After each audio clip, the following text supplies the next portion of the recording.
Today I'd like to introduce 4 different Japanese onigiri. Now onigiri basically means rice ball.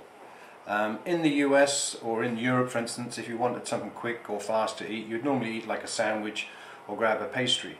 Whereas in Japan the onigiri is extremely popular and you can buy these almost anywhere, at sort of department stores and convenience stores. But what I've got here today is 4 different types, well technically 3 because this is a temaki. Temaki means hand roll.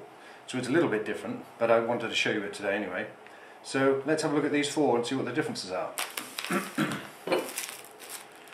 Firstly, we've got this straightforward fried rice or sort of chahan version of an onigiri. As you can see, it comes pre-packed, ready to eat. It contains 209 calories and it costs 125 yen. So let's have a look.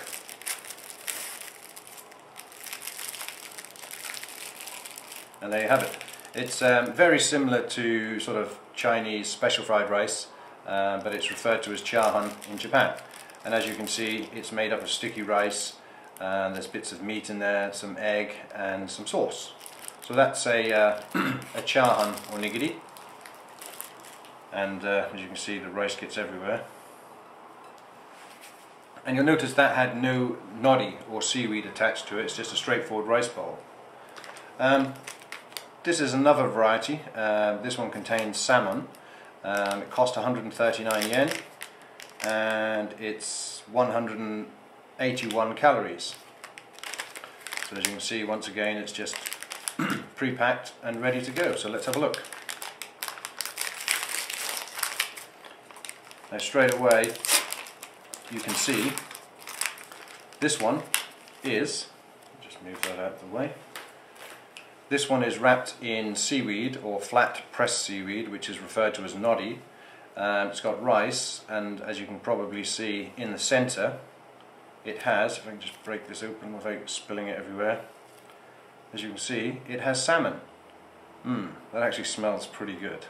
So this is another type of onigiri, where it has, normally fish or some other kind of sort of spicy, salty ingredient in the middle.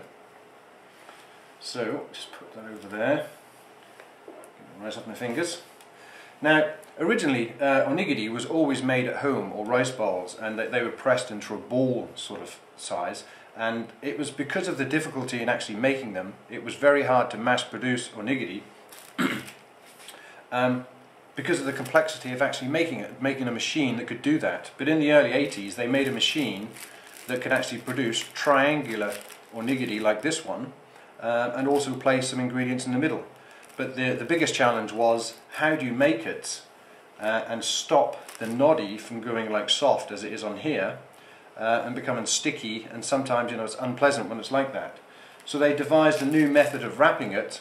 As you might be able to see on this one here, there's normally there you go. There's instructions, steps, let's put it around the right way, steps 1, 2 and 3. So the nori is actually packed separately from the rice bowl in the middle, so the nori stays crisp and firm and it doesn't go soggy. So let me show you. Steps 1, 2 and 3. So here we go. See if we can do this without messing it up. Step 1. So I need to pull that all the way around. That's step 1. Now step 2 is I'm pulling it, and as I pull it, it's going to, there's another layer of this sort of, what do you call it, this like plasticky film between the rice and the sheets of nori. So as I pull that off, you can see it separates it. The same this side without breaking it. That's success. So if I quickly show you, you can see the nori now is actually attached to the rice, and it's still got that nice crisp firmness to it. So that's how you would eat it. You would pop that on there like so. And let's show you what's in this. This is actually, excuse me, a tuna. So as you can see, it's got tuna and mayonnaise is the filling inside this one. So that's another variation of the Japanese onigiri, where the seaweed, or the nori, sheets of seaweed, is attached or packaged separately so it doesn't become sticky. Very clever. And finally, the third one I've got to show you here, this is actually called a temaki, tet being hand, maki being rolled. And once again, I like this because the nori is actually packaged separately from the rice so it doesn't go sticky. This one here contains natto, which is a fermented soybeans. For most foreigners, they can't stand this because it smells pretty bad. But if you can get over the smell, which is quite pungent, the taste is actually very nice. This one, as you can see, is a 135 yen.